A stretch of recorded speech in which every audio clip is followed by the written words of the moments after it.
નમસ્કાર વિદ્યાર્થી મિત્રો, ગંગોત્રી સ્કૂલ ગોંડલમાં આપનું હાર્દિક સ્વાગત છે।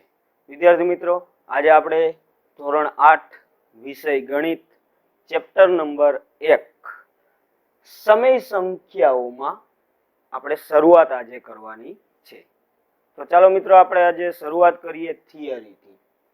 તો સૌથી પહેલા તો આપણે ધોરણ 7, આમ તો ધોરણ 6, 7 માં જે આપણે થિયરી આવી ગઈ છે એ બધું આપણે થોડુંક આપણે પુનરાવર્તન કરશું, બરાબર છે। તો સૌથી પહેલા તમે ધોરણ 5 થી આમ તો 5, 6, 7 માં તમે સંખ્યાઓ વિશે શીખી ગયા। સ્ટેપ બાય સ્ટેપ તમે જેમ આગળ વધતા ગયા એ પ્રમાણે તમને ક્રમ બાય ક્રમ એક એક સંખ્યાઓનું ગ્રુપ વધતું ગયું। મતલબ કે સૌથી પહેલા તમે શીખ્યા હોય કે પ્રાકૃતિક સંખ્યાઓ, ત્યારબાદ તમે શીખ્યા હોય પૂર્ણ સંખ્યાઓ, ત્યારબાદ ધોરણ 7 માં આપણે પૂર્ણાંક સંખ્યાઓ આવી ગઈ, અને હવે આપણે જે અભ્યાસ કરવાના છીએ એ આપણે આવે છે સમય સંખ્યાઓ, બરાબર છે। તો ચાલો મિત્રો, આપણે શરૂઆત કરીએ। તો સૌથી પહેલા આપણે પ્રાકૃતિક સંખ્યાઓ વિશે વાત કરીએ, જે તમે ઓલરેડી શીખી ગયા છો। તેમ છતાં આપણે થોડુંક યાદ કરી લઈએ કે જે આગલા ધોરણમાં તમે જે લોકો શીખી ગયા છો એ બધું આપણે। તો સૌથી પહેલા પ્રાકૃતિક સંખ્યાઓની શરૂઆત ક્યાંથી થાય? તો કે 1 થી શરૂઆત થાય। 1, 2, 3, 4 આમ અનંત સુધી એનો કોઈ અંત નથી। મતલબ કે પ્રાકૃતિક સંખ્યાઓ અસંખ્ય છે। અહીં મેં લખી દીધું છે કે વગેરે જેવી અસંખ્ય સંખ્યાઓ। હવે પ્રાકૃતિક સંખ્યાઓને ગણતરીની સંખ્યાઓ પણ કહે છે। તમે જે 4 કે 5 ધોરણ સુધી તમે જે સરવાળા, બાદબાકી, ગુણાકાર, ભાગાકાર વગેરેની ગણતરી કરતા, તો એમાં આપણે આ પ્રાકૃતિક સંખ્યાઓનો ઉલ્લેખ એટલે કે આપણે એનો ઉપયોગ કરતા, બરાબર છે। તો ઇંગ્લિશમાં એને આપણે શું કહેશું? તો કે નેચરલ નંબર। નેચરલ એટલે પ્રકૃતિ, પ્રાકૃતિક, બરાબર। તો એના ઉપરથી દર્શાવવાનો સંકેત, હવે આપણે પ્રાકૃતિક સંખ્યાઓને દર્શાવવું હોય તો n વડે દર્શાવી શકાય। નેચરલ નંબરનો આપણે n જે છે એ પેલો આપણે n લીધો છે, બરાબર છે। આમ તો તમારા ગણ પરિચયની હવે કોર્સમાં નથી આવતું, તેમ છતાં આપણે જોઈ લઈએ કે ગણ સ્વરૂપમાં જેને આપણે દર્શાવવામાં આવે એને n ગણ સ્વરૂપે પ્રાકૃતિક સંખ્યાઓને દર્શાવી શકાય, બરાબર છે। તો પ્રાકૃતિક સંખ્યાઓની આપણે વાત થઈ, ત્યારબાદ આપણે જોઈએ કે પૂર્ણ સંખ્યાઓ। પૂર્ણ સંખ્યાઓ એટલે શું? તો કે પ્રાકૃતિક સંખ્યામાં ખાલી એક શૂન્યનો તમે સમાવેશ કરી દો, 0 આગળ મૂકી દો એટલે પૂર્ણ સંખ્યાની શરૂઆત 0 થી થાય છે, અને એ પણ અસંખ્ય સંખ્યાઓ છે। 0 થી શરૂઆત થાય એટલે પ્રાકૃતિક સંખ્યામાં ખાલી એક વધારો થઈ જાય શૂન્યનો। એટલે હવે હકીકત જોતા જાવ કે પેલા પ્રાકૃતિક જે સંખ્યાઓ છે ને આપણે ધન પૂર્ણાંકો કહેતા, ધન સંખ્યાઓ કહેતા, બરાબર છે। તો હવે એમાં શૂન્યનો સમાવેશ થઈ ગયો, એટલે હવે કઈ કઈ સંખ્યા થઈ? તો કે એક તો પેલા ધન હતી, પછી એમાં શૂન્ય સંખ્યાનો વધારો થયો, એટલે સ્ટેપ બાય સ્ટેપ જેમ આપણે આગળ વધતા જાય છે ને એમ સંખ્યાઓ વધતી જાય છે, બરાબર છે। તો હવે પૂર્ણ સંખ્યાઓમાં એને આપણે હોલ નંબર કહેવાય, બરાબર છે। હોલ નંબરનો w આપણે લીધો છે એટલે દર્શાવવાનો સંકેત છે w। તમારે પૂર્ણ સંખ્યાઓને ગણ સ્વરૂપે એટલે કે સાંકેતિક સ્વરૂપે દર્શાવવું હોય તો એનો પહેલો શબ્દ ઇંગ્લિશનો પહેલો વર્ડ છે w, એના વડે આપણે દર્શાવી શકીએ, બરાબર છે। તો પૂર્ણ સંખ્યાઓ પણ અસંખ્ય છે। ત્યાર પછી આપણે જોઈએ તો પૂર્ણાંક સંખ્યાઓ। પૂર્ણાંક સંખ્યાઓ આપણે ધોરણ 7 માં પહેલું જ ચેપ્ટર આવી ગયું, આપણે ભણી ગયા છીએ કે પૂર્ણાંક સંખ્યાઓ એટલે શું? તો કે એમાં ધન, ઋણ પૂર્ણાંક, શૂન્ય અને ધન પૂર્ણાંકો મળીને જે સંખ્યાઓ બને એને આપણે પૂર્ણાંક સંખ્યાઓ કહે છે। તો પહેલા આપણે ખાલી પ્રાકૃતિક સંખ્યા માટે આપણે n, પછી પૂર્ણાંક સંખ્યા માટે w, અને હવે આવે છે આમાં ઋણ સંખ્યાઓનો સમાવેશ થાય, એટલે આ ત્રણેય જ્યારે ભેગી થાય એટલે શું બને છે? તો કે z। યાદ રાખજો, કહેવાય એને ઇન્ટીજર નંબર।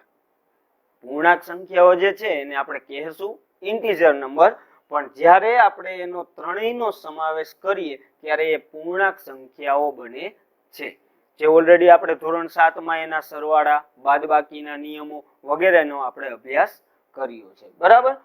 તો એને દર્શાવવાનો સંકેત z છે। તો આ થઈ 3 સંખ્યા જે તમે ઓલરેડી ધોરણ 7 સુધીમાં તમે ભણી ગયા છો. પહેલી પ્રાકૃતિક સંખ્યા, બીજી પૂર્ણ સંખ્યા અને ત્રીજી પૂર્ણાંક સંખ્યા. હવે પૂર્ણાંક સંખ્યા સુધીનો જે તમે અભ્યાસ કર્યો છે એ આપણે આમ સંખ્યા રેખા ઉપર દર્શાવતા કે શૂન્ય, શૂન્યની જમણી બાજુ ધન સંખ્યાઓ, શૂન્યની ડાબી બાજુ ઋણ સંખ્યાઓ, આ રીતે. તો આપણે એમાં પણ જોઈ લઈએ કે 0 ની જમણી બાજુ જે ધન સંખ્યાઓ છે એ બધી જેમ જમણી બાજુ તમે ચાલ્યા જાઓ એમ સંખ્યા મોટી મળતી જાય અને જેમ ડાબી બાજુ ચાલ્યા જાઓ એમ સંખ્યા નાની બનતી જાય છે. એટલે એનો મતલબ એવો થયો કે કોઈ પણ બે સંખ્યા રેખા ઉપર હોય અને એમાં જે જમણી બાજુની સંખ્યા હોય ને એ ડાબી બાજુની સંખ્યા કરતા કેવી હોય? મોટી હોય છે. આ એક વસ્તુ યાદ રાખજો. બરાબર. હવે આપણે આ પૂર્ણાંક સંખ્યાઓની ચર્ચા કરી લીધી, ત્રણેય સંખ્યાઓની ચર્ચા કરી લીધી. હવે આપણે જે નવો પોઈન્ટ શીખવાનો છે એ છે સમય સંખ્યાઓ. તો જોઈએ આપણે સમય સંખ્યાઓ જેને ઇંગ્લિશમાં રેશનલ નંબર કહેવાય છે, એના ગણ સ્વરૂપે તમારે દર્શાવવું હોય તો ક્યુ ગણ આવે છે. એને દર્શાવવાનો સંકેત ખાસ યાદ રાખજો, ક્યુ આવે છે. બરાબર. તો સમય સંખ્યા ગણ જે સંખ્યાને p/q સ્વરૂપ એટલે કે આપણે જે અપૂર્ણાંકનું સ્વરૂપ કહીએ છીએ ને અંશ અને છેદ સ્વરૂપ વડે દર્શાવી શકાય તેવી સંખ્યાઓને આપણે સમય સંખ્યાઓ કહેવાય. જેમાં ખાસ યાદ રાખજો p ના છેદમાં જે q સ્વરૂપ છે જ્યાં p અને q પૂર્ણાંક સંખ્યાઓ છે. પૂર્ણાંક સંખ્યાઓ એટલે કે ધન હોય કે શૂન્ય હોય કે ઋણ હોય શકે. બરાબર છે. અને q not is equal to 0 મતલબ એવું કીધું છે કે એનો જે છેદ છે ને એ પાછો શૂન્ય ના હોવો જોઈએ.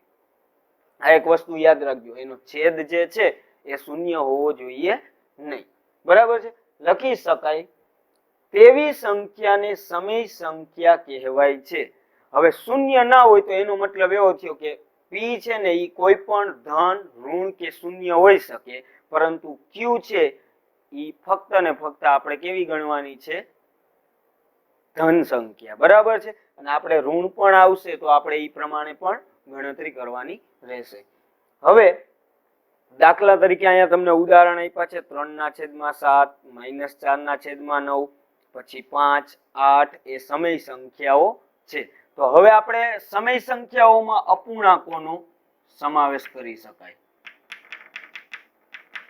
અપૂર્ણાંકો પછી એમાં અપૂર્ણાંકોમાં અલગ અલગ પ્રકાર જે આવે છે, ઋણ અપૂર્ણાંક હોય, ધન અપૂર્ણાંક હોય, દશાંશ સંખ્યાઓ હોય. કારણ કે દશાંશ સંખ્યાને પણ જ્યારે દશાંશ ચિહ્ન આપણે દૂર કરીએ તો એ અપૂર્ણાંક સ્વરૂપે આવે છે. બરાબર. તો એ અપૂર્ણાંકોનો જ્યારે સમાવેશ કરીએ એને ગણ સ્વરૂપે દર્શાવવું હોય તો q. બરાબર છે. સમય સંખ્યા ગણ q. તો આ રીતે આપણે જોઈએ તો ક્રમમાં સૌથી પહેલા પ્રાકૃતિક સંખ્યા આવી હતી. એ પ્રાકૃતિક સંખ્યાને આમાં મૂકી દો એટલે એ બની જાય પૂર્ણ સંખ્યા. પછી આ બંનેને પાછળ આમાં મૂકી દો એટલે એ બની જાય પૂર્ણાંક સંખ્યા. પછી આ ત્રણેયને આમાં એડ કરી દો એટલે એ બની જાય છે સમય સંખ્યા. બરાબર છે. તો ફરી વખત આપણે એક વખત જોઈ લઈએ કે સૌથી પહેલા પ્રાકૃતિક સંખ્યાઓ, પછી પૂર્ણ સંખ્યાઓ અને ત્યારબાદ આવે છે પૂર્ણાંક સંખ્યાઓ જે તમે આટલે સુધી આ ધોરણ 7 માં અભ્યાસ કર્યો છે. બરાબર. અને હવે આપણે જે નવું શીખવાનું છે એ સમય સંખ્યાઓ. તો વિદ્યાર્થી મિત્રો આ સમય સંખ્યાની વ્યાખ્યા છે એ બરાબર રીતે સમજવાની છે કે જેને p/q સ્વરૂપમાં દર્શાવી શકાય એટલે કે અપૂર્ણાંક સ્વરૂપમાં દર્શાવી શકાય. અને તેમાં p અને q કેવા હોવા જોઈએ તો કે p કોઈ પણ z હોઈ શકે, ધન, ઋણ કે શૂન્ય હોઈ શકે, પરંતુ છેદ છે ઈ n એટલે કે ધન કે ઋણ કોઈ પણ હોઈ શકે. આમ તો ખરેખર આપણે જોઈએ તો n એટલે ધન સંખ્યા જ છે, કોઈ દિવસ ઋણ હોતો નથી. તો એને આપણે n ગણ સ્વરૂપે એટલે કે ધન સંખ્યા જ ગણશું. બરાબર છે. શૂન્ય ક્યારેય હશે નહીં. હવે આપણે આના પછી જે એના ગુણધર્મો જે છે જે ધોરણ 7 માં પણ તમે એના સંવૃત્તાનો, ક્રમનો, જૂથનો વગેરે જે ગુણધર્મ આપણે શીખ્યા છીએ સેમ એ જ ગુણધર્મ પણ વધારો શું થશે તો કે સમય સંખ્યાઓ હવે આવી ગઈ છે. તો એના આપણે ગુણધર્મો કોને કઈ રીતે લાગુ પડે, સરવાળા, બાદબાકી, ગુણાકાર અને ભાગાકાર, ધોરણ 7 સુધી આપણે સરવાળા અને ગુણાકારમાં જ ગુણધર્મોનો ઉપયોગ કર્યો છે, બરાબર. તો હવે આપણે સરવાળા, બાદબાકી, ગુણાકાર અને ભાગાકાર બધામાં આ ગુણધર્મ લાગુ પડે છે કે નહીં એ આપણે હવે જોવાનું છે, બરાબર. ઓકે, તો વિદ્યાર્થી મિત્રો હવે આપણે ગુણધર્મ તરફ આગળ વધીએ. તો સૌથી પહેલા આપણે પહેલો ગુણધર્મ છે સંવૃત્તતા. તમે ધોરણ 7 સુધી આનો અભ્યાસ કરી ચૂક્યા છો કે સંવૃત્તતાનો ગુણધર્મ પૂર્ણ સંખ્યા અને પૂર્ણાંક સંખ્યા માટે સરવાળા અને ગુણાકારમાં આવતો, બરાબર છે. હવે આપણે શું ફેર છે તો કે હવે આપણે સરવાળા, બાદબાકી, ગુણાકાર અને ભાગાકાર આ ચારેય વસ્તુમાં જોવાનું છે કે સંવૃત્તતાનો નિયમ લાગુ પડે છે કે નહીં. હવે સંવૃત્તતા એટલે શું તો કે ધારો કે પૂર્ણ સંખ્યાની વાત કરી છે પહેલા, પૂર્ણ સંખ્યાઓ. તો તમને ખબર છે કે પૂર્ણ સંખ્યા હોય ને એમાં ખાલી ધન સંખ્યાઓનો જ સમાવેશ થાય. ધન પૂર્ણાંકો અને શૂન્ય, આ પૂર્ણ જે સંખ્યાઓ છે એમાં ધન પૂર્ણાંકો અને શૂન્યનો સમાવેશ થાય છે, બરાબર છે. તો ધન પૂર્ણાંકો અને શૂન્યમાંથી કોઈ પણ આપણે સંખ્યા લઈને આપણે ચેક કરવાનું છે કે સંવૃત્તતા એટલે શું તો કે કોઈ પણ બે પૂર્ણાંકો, પૂર્ણ સંખ્યાનો તમે સરવાળો કરો તો જવાબ પૂર્ણ સંખ્યા જ મળવી જોઈએ, બરાબર છે. કોઈ પણ બે પૂર્ણ સંખ્યાની તમે બાદબાકી કરો તો પૂર્ણ સંખ્યા જ મળવી જોઈએ, ગુણાકાર કરો તો પૂર્ણ સંખ્યા જ મળવી જોઈએ અને ભાગાકાર કરો તો પણ પૂર્ણ સંખ્યા. મતલબ કે પૂર્ણ સંખ્યામાં કેનો સમાવેશ થાય? એક તો શૂન્ય આવે અને એમાં પ્રાકૃતિક સંખ્યા આવે, એટલે કે 1, 2, 3, 4 એવી ધન સંખ્યાઓ. જો એનો સરવાળો કરતા જવાબ માઇનસમાં આવે કે અપૂર્ણાંક આવે કે દશાંશ અપૂર્ણાંક આવે ને તો એ સંવૃત્તતાનો ગુણધર્મ લાગુ પડતો નથી એમ કહી શકાય. તો બધામાં એ જ રીતે લાગુ પડશે. તો આપણે ઉદાહરણ પણ જોતા જઈએ. ફોર એક્ઝામ્પલ, પેલું એમ કીધું છે કે સરવાળાની ક્રિયા માટે પૂર્ણ સંખ્યાઓ સંવૃત્ત છે, સંવૃત્ત છે એમ કીધું છે. તો આપણે કોઈ પણ પૂર્ણ સંખ્યા લઈ, ધારો કે હું એક પૂર્ણ સંખ્યા 0 લઉં અને એનો સરવાળો હું કોઈ પણ એક ધન સંખ્યા સાથે કરું. હવે આનો જવાબ મેળવવું તો 0 + 5 એટલે 5 આવે છે. એનો મતલબ શું થયો કે આ પૂર્ણ છે, પૂર્ણ સંખ્યા, અને આ પણ પૂર્ણ સંખ્યા કહેવાય અને જવાબ જે મળ્યો એ પણ શું મળ્યો? પૂર્ણ. એનો મતલબ એવો થયો કે પૂર્ણ વત્તા પૂર્ણ બરાબર પૂર્ણ સંખ્યા મળે તો એ સંવૃત્ત છે એમ કહી શકાય. ખ્યાલ આવી ગયો? બરાબર. ફરી એક વખત યાદ રાખજો કે પૂર્ણ સંખ્યાનો ગુણધર્મ હોય ને તો જવાબ સરવાળો કરો, બાદબાકી કરો, ગુણાકાર કરો, ભાગાકાર કરો, જો પૂર્ણ સંખ્યા જ મળતો હોય ને જવાબ તો એના વિશે સંવૃત્ત છે એમ કહી શકાય. બીજું જોઈએ, બાદબાકીની ક્રિયા માટે પૂર્ણ સંખ્યાઓ સંવૃત્ત નથી એમ કીધું છે. હવે સંવૃત્ત નથી તો આપણે કઈ રીતે તપાસશું? તો તમને અહીંયા ઉદાહરણ આપું કે ધારો કે બાદબાકીની ક્રિયા તમે પૂર્ણ સંખ્યાઓની બાદબાકી કરો, ધારો કે અહીંયા 5 - 3 કરો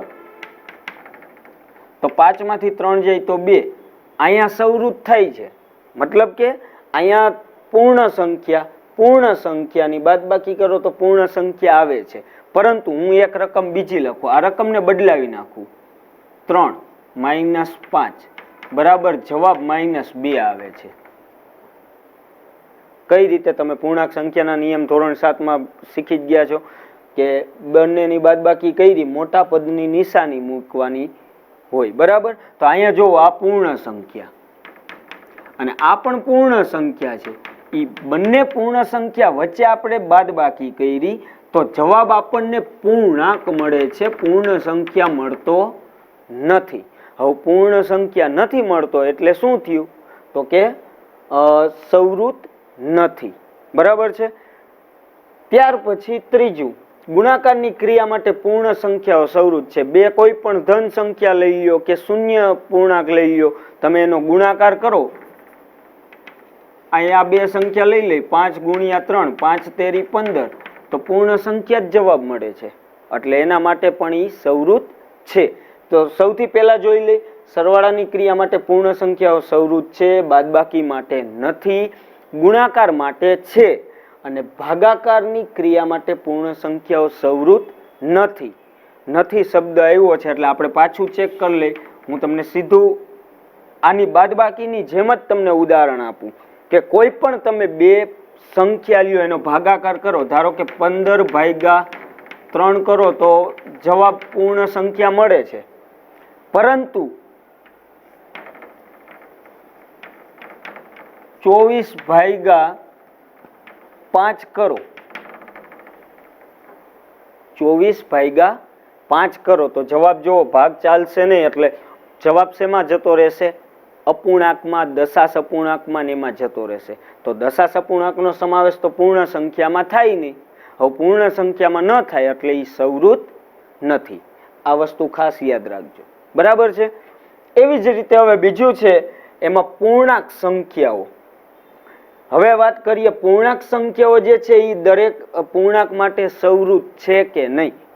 આની જેમ જ આપણે ચેક કરવાનું છે કે કોઈ પણ બે પૂર્ણાંકો આપણે લઈ લેવાના. હવે પૂર્ણાંક સંખ્યામાં કેનો કેનો સમાવેશ થાય તો અહીં બાજુમાં લખી નાખું છું, ઋણ, ધન અને શૂન્ય. આમાં ફક્ત ધન સંખ્યા અને શૂન્ય હતું ને, હવે એક વધી ગયું. કઈ સંખ્યા વધી ગઈ? ઋણ પૂર્ણાંકો વધી ગયા, ઋણ સંખ્યા વધી ગઈ. હવે ત્રણેય સંખ્યા એટલે કે આપણે એને કહીએ છીએ પૂર્ણાંક સંખ્યા. હવે જોઈએ કે સરવાળાની ક્રિયા માટે પૂર્ણાંક સંખ્યાઓ સંવૃત છે. એટલે કોઈ પણ બે પૂર્ણાંક સંખ્યા તમે લ્યો અને એનો જો સરવાળો કરવામાં આવે તો જવાબ કા ધન આવશે, કા શૂન્ય આવશે, કા ઋણ આવશે. જો ત્રણમાંથી કોઈ પણ એક સંખ્યા જવાબ મળતો હોય તો સંવૃત છે. ઉદાહરણ તરીકે આપણે -5 એનો સરવાળો ધારો કે એક ધન સંખ્યા સાથે કરીએ. આ ઋણ સંખ્યા લીધી અને આ ધન સંખ્યા લીધી, કારણ કે પૂર્ણાંક સંખ્યામાં ઋણ, ધન અને શૂન્યનો સમાવેશ થાય. તો આપણે જોઈએ જવાબ પૂર્ણાંક સંખ્યા મળે છે. તો અહીં જુદી જુદી નિશાની થઈ એટલે બાદબાકી થશે. 10 માંથી 5 જાય તો 5. મોટું પદ 10 ધન છે એટલે જવાબ કેવો મળશે? ધન મળશે, ધન સંખ્યા મળશે. હવે આપણે જોઈએ કે -5 કેવી સંખ્યા હતી તો કે પૂર્ણાંક. 10 કેવા છે તો કે એને પણ આપણે પૂર્ણાંક કહી શકાય, કારણ કે એનો સમાવેશ, ધન સંખ્યાનો સમાવેશ પૂર્ણાંક સંખ્યામાં થાય છે. અને એનો જવાબ જે મળ્યો એ ધન સંખ્યા મળી એટલે એને પણ આપણે પૂર્ણાંક કહી શકીએ, કારણ કે ધન સંખ્યાનો સમાવેશ પૂર્ણાંક સંખ્યામાં થાય છે. તો એનો મતલબ શું થયું? જો આની જેમ જ જો પૂર્ણાંક વત્તા પૂર્ણ વત્તા પૂર્ણ બરાબર પૂર્ણ જવાબ આવતો હોય તો સંવૃત છે. પૂર્ણાંક વત્તા પૂર્ણાંક બરાબર પૂર્ણાંક જવાબ આવતો હોય ને તો સંવૃત છે, નહીતર નહીં. બરાબર છે. હવે બાદબાકીમાં શું થશે કે બાદબાકીની ક્રિયા માટે પૂર્ણાંક સંખ્યાઓ સંવૃત છે. હવે આમાં સંવૃત છે એમ કીધું છે, એનું કારણ શું તો કે કોઈ પણ બે સંખ્યા લઈ લો, -10 એની બાદબાકી હું કોઈ પણ એક સંખ્યા સાથે કરું. ધારો કે ધન 5 લઉં, એની બાદબાકીની નિશાની અહીંયા છે, તો બંનેની બાદબાકી આપણે કરીએ તો નિયમ પ્રમાણે, પૂર્ણાંક સંખ્યાના નિયમ પ્રમાણે સરખી નિશાની તો સરવાળો. તો 10 ને 5 15, જવાબ કેવો મળે છે? -15, મોટા પદની નિશાની. તો જો એવું જ થયું, આ પૂર્ણાંક સંખ્યા, આ પૂર્ણાંક સંખ્યા અને જવાબ મળ્યો એ પણ પૂર્ણાંક મળ્યો, માટે સંવૃત છે.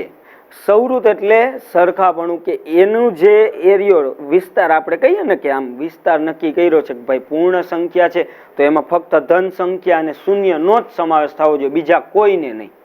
એવી જ રીતે પૂર્ણાંક સંખ્યા છે તો એમાં ધન સંખ્યા, શૂન્ય અને ઋણ સંખ્યાનો જ સમાવેશ થવો જોઈએ. જો એના સિવાયની કોઈ પણ સંખ્યા આવી જાય તો એ સંવૃત ગણાય નહીં. બરાબર છે. તો એવી જ રીતે ગુણાકારની ક્રિયા માટે પૂર્ણાંક સંખ્યાઓ સંવૃત છે. કોઈ પણ બે સંખ્યાઓ લઈ લો, 10 ગુણ્યા -5, એક ધન ને એક ઋણ લીધી છે. બરાબર. તમે અહીંયા શૂન્ય પણ લઈ શકો, કારણ કે પૂર્ણાંક સંખ્યામાં આવે. તો 10 × 50 -50. તો અહીં જો પૂર્ણાંક, પૂર્ણાંક અને પૂર્ણાંક એટલે એ સંવૃત છે. હવે આપણે વાત કરવાની છે ભાગાકારની ક્રિયા માટે પૂર્ણાંક સંખ્યાઓ સંવૃત નથી. શેમાની જેમ જ અહીંયા જેમ આપણે ભાગાકાર કર્યો, કોઈ પણ બે પૂર્ણાંક સંખ્યાનો તમે ભાગાકાર કરો, બરાબર છે, તો અમુક ગણતરી હોય એમાં જે શેષ શૂન્ય થઈ જતી હોય તો ત્યાં ફિક્સ જવાબ તમને ધન પૂર્ણાંક મળશે. પણ ઘણી વખત એવું પણ બનતું હોય કે શેષ શૂન્ય ન થતી હોય તો આપણે દાખલો જ્યારે આગળ વધારીએ છીએ ત્યારે જવાબ દશાંશ અપૂર્ણાંકમાં જતો રહે છે. બરાબર છે. તો દશાંશ અપૂર્ણાંકમાં જવાબ જતો રહેતો હોય તો દશાંશ અપૂર્ણાંકનો સમાવેશ પૂર્ણાંક સંખ્યામાં થતો નથી, માટે એ સંવૃત નથી. બરાબર છે. આની જેમ જ આપણે કોઈ પણ એક ઉદાહરણ અહીંયા લખી શકીએ જેમાં દશાંશ અપૂર્ણાંકમાં જવાબ જાતો હોય. ઓકે, તો ત્યારબાદ આપણે હવે જોઈએ ત્રીજું સમય સંખ્યા, જે અત્યારે આપણે હાલના ધોરણમાં ધોરણ 8માં આપણે જે નવું ટોપિક ચાલુ કર્યું છે, શીખીએ છીએ, એના માટે સંવૃત્તાનો ગુણધર્મ કઈ રીતે લાગુ પડે છે એ જોઈએ. તો સરવાળાની સૌથી પહેલા તો આપણે આમાં સમય સંખ્યાઓમાં ધન સંખ્યા આવે, શૂન્ય આવે, ઋણ આવે, પછી અપૂર્ણાંકો આવે. હવે અપૂર્ણાંકો એટલે એમાં દશાંશ અપૂર્ણાંકે આવી ગયા, માઇનસ અપૂર્ણાંકો એટલે કે ઋણ અપૂર્ણાંકો આવી ગયા, ધન અપૂર્ણાંકો આવી ગયા, બધા અપૂર્ણાંકો એમાં સમય સંખ્યામાં સમાવેશ થાય છે.